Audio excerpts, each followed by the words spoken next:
It's time now to take a look at stories making headlines on Nigerian newspapers this Thursday morning. We have a host of them. The dailies here with us in the studio. We look at this Nigeria first off, and it's leading with worsening insecurity, a directive by opposition senators. Act now, they say, or get sacked. And they also threaten, as we saw earlier, to impeach the president. The senators also stage a walkout from plenary, give President Buhari a 6-week ultimatum. That's this Nigeria.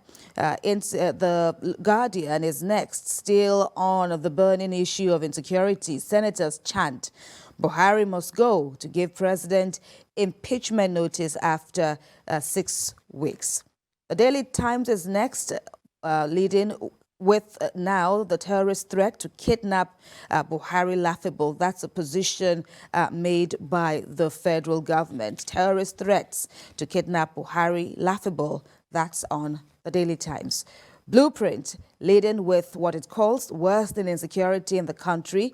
Impeachment threat on Buhari needless. That's from the Information Minister, Lai Mohammed. Of course, we saw a glimpse of his reaction there during the news segment earlier. Kelly has some other Nigerian papers. Yes, so the Nation has the front page of the Nation, the main streamer there. Senate in stormy session over renewed attacks by bandits. Minority senators walk out, give Buhari 6-week ultimatum. Well, that's the Nation. Daily Trust is next. It says Buhari convenes emergency security meeting. Senators dangle impeachment. Daily Trust, Buhari convenes emergency security meeting. Senators dangle impeachment. The Punch gets our attention next. ISWAP, fear spreads. Presidency, senators clash over impeachment threat. Abuja, Nasarawa schools shut. Residents fear terrorist attacks. Slam FG.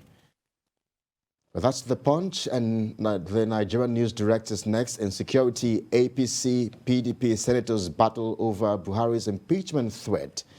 Of course, just as many other papers as captured this morning. The leadership is next, and it says rising insecurity frightened senators tell PMB to sit up or face impeachment. Frightened senators tell PMB to sit up or face impeachment. And away from the leadership, First News says insecurity, how Lawan thwarted opposition senators' moves to impeach Buhari. That's First News. The last two papers have to do with the economy. Looking at the national economy now, it says Naira sustains free fall at parallel market. Weakens 8% to 710 Naira to the dollar in 5 days. And finally, with us at this time is Business Day. And it says it's asking or proffering reasons as to why gains of falling wheat prices elude Nigeria. Says 500 grams of bread hits 800 Naira in third straight increase. Of course, we understand that the bread makers called off their strike, but that has still not led to cheaper prices of this essential commodity for Nigerians. And there we have the stories, the lead stories on Nigerian newspapers this morning. Of course, the lead story remains the worsening spate of insecurity. We saw a bit of the drama in Abuja at the Senate earlier. The minority leaders giving the president a 7-week ultimatum to resolve the crisis on the land. And it's also noteworthy that more and more Nigerians are panicking, even though security officers are saying at a point, NSCDC even denied the said memo that was issued reportedly by the agency. Says it didn't want to create panic, but it, of course, denied that the report or the memo emanated from them. But that has still not stopped schools from, hurriedly being shut. We understand that not just in Abuja, even in neighboring Nasarawa State. as well. Of course, down south, many schools have, of course, gone on holidays. Of just a bit of maybe a few parties and those left to collect their results, but that's not to be said for the rest of the country. So we're having different kinds of shutdowns now in the country. We have yesterday a mockery of a shutdown in the Senate when the people, the opposition people said they were going out. We have shutdowns in many places in the country, voluntary shutdowns because schools in Zamfara, in Chant, Kaduna, and so on. Then there is mandatory shutdown in Kaduna yesterday by what do you call it? By the authorities in Abuja. We also have a labor shutdown coming up. So we are in the country, rather than move forward, everywhere is getting paralyzed. It is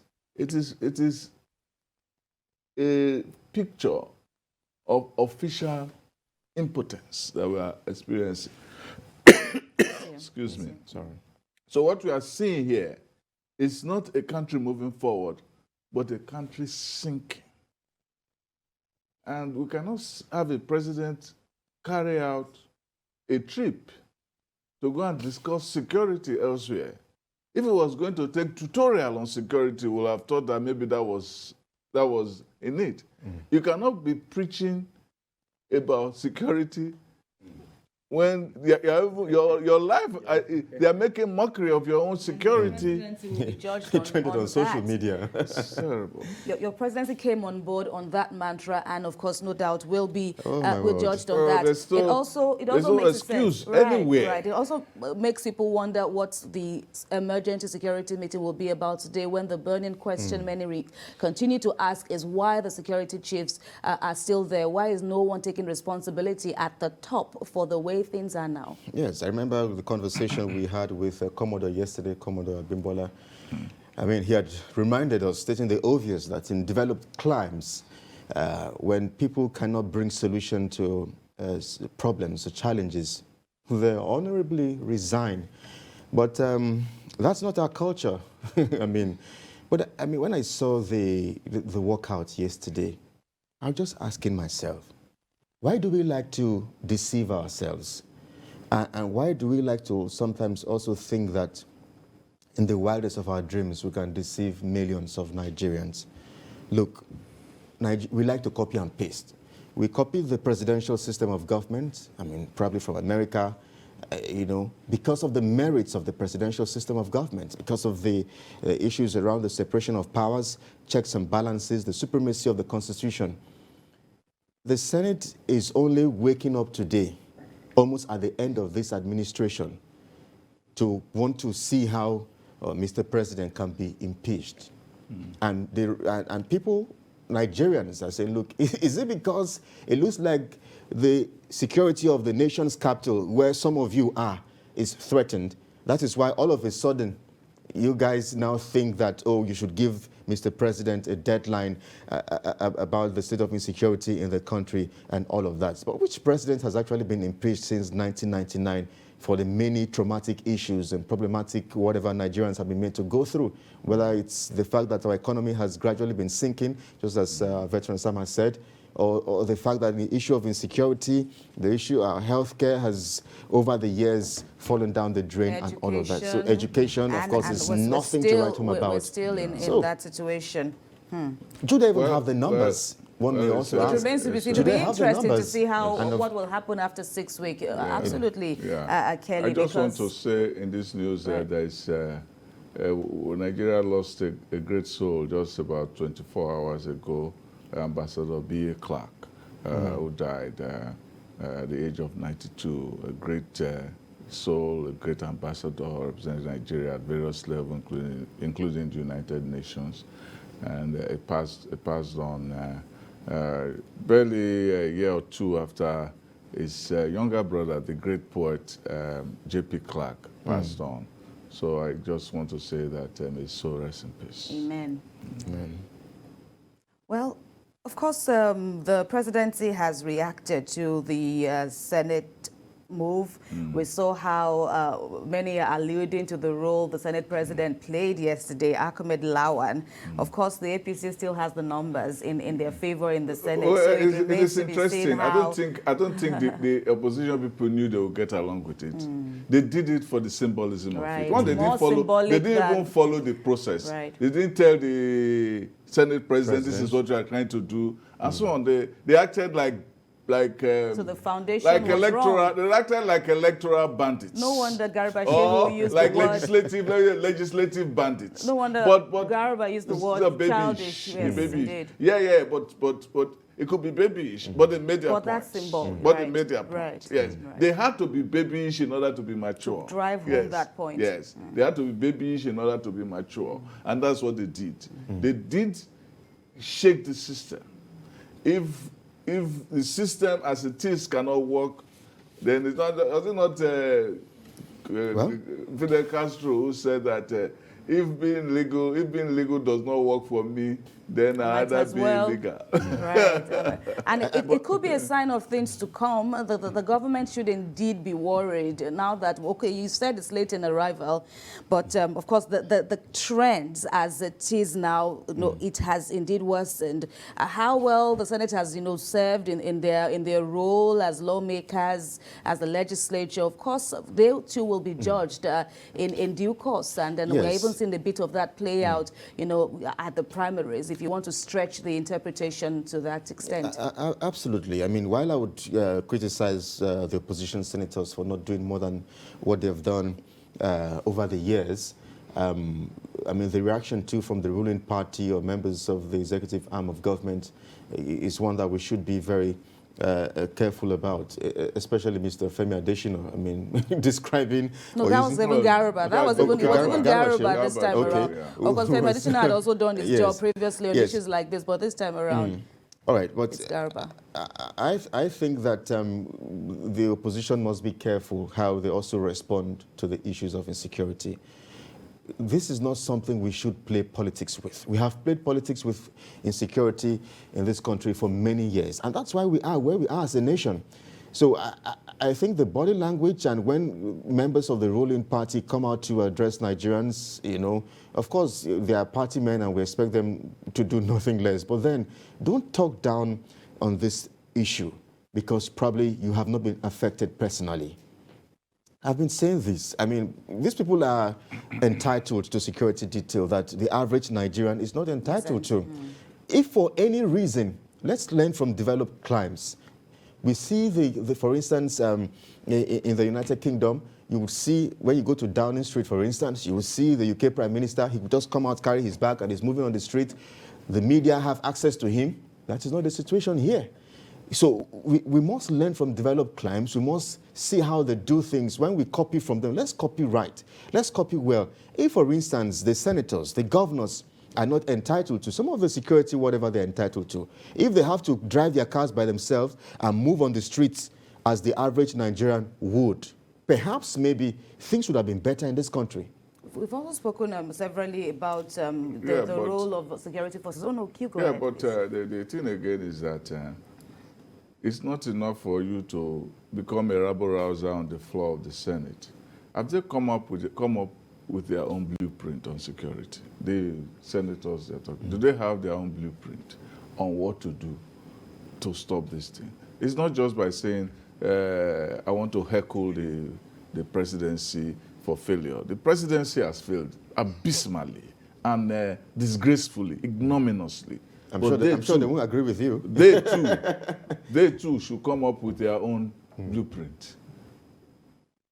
Talking about blueprint, right? Talking about blueprint, of course, it's going to get feverish now. Looking at when Nigeria or when INEC opens the election campaign window, it's going to get feverish. That's why I was reading an interesting article yesterday that said, okay, all these issues about religious lines and all that pervading the space at the moment are distracting Nigerians, from objectivity on the issues of the day, of addressing the key issues that our presidential candidates and other people vying for public offices, need to address. he spoke about blueprint now, but then Nigerians want to see what would be leaders, presidential hopefuls now, what they have to offer that the government has tried over and over again and hasn't been able to be successful in. Yes, I mean, on the issue of blueprint, I remember Senator Alindume, who is also a member of the ruling APC now. I think he's the senator in charge of the military, senator in, what's that committee now? Right. I know that he has been a bit critical about some of the moves of the executive arm of government. I remember when there was the issue of reintegrating terrorists into the society. Alindume was very, very critical about such a move. And I don't know what else he has done with his committee about, having a blueprint to suggesting to the executive arm of government. But having said that, if we look at the presidential candidates and what they probably can bring to the table, maybe Nigerians may not want to hear this, or some Nigerians may not want to hear this. But amongst all the candidates, one of them who has done something, who has served in a capacity and laid a foundation for maybe one of the most secured states that we have right now, is the candidate of the APC. It may not sound well, or Nigerians may not, some Nigerians, especially on social media, may not want to hear this. But for crying out loud, which state has been secured as such as Lagos in the past 16 or more years? Which state? Which state has enjoyed relative peace? We've not seen the kind of, even Anambra State that had Peter Obi as a governor some time back, has been subjected to a series of attacks. So amongst all the candidates, one would say that going by antecedents of what they have done in the past, the candidates of the APC, in terms of insecurity, looks like someone who knows how to fix, who has done the job, and who probably should know how to fix these issues. Right. But as you said earlier, we hope to see more shakings in the coming months. It's a political season, it's an election era and period, so we'll see a lot of shakings in this period. What we saw in Ondo, which story is still developing, it's one thing for you to see the molehill, but what of the mountain? You have the mountain, you ignore it. What I mean is, you know where the people are. You have not gone there to go and flush them out. Then you cannot even see the intelligence about where they are going, which is the molehill. You can't see the mountain, you can't see the molehill. Everything is... Well, that's a gentleman.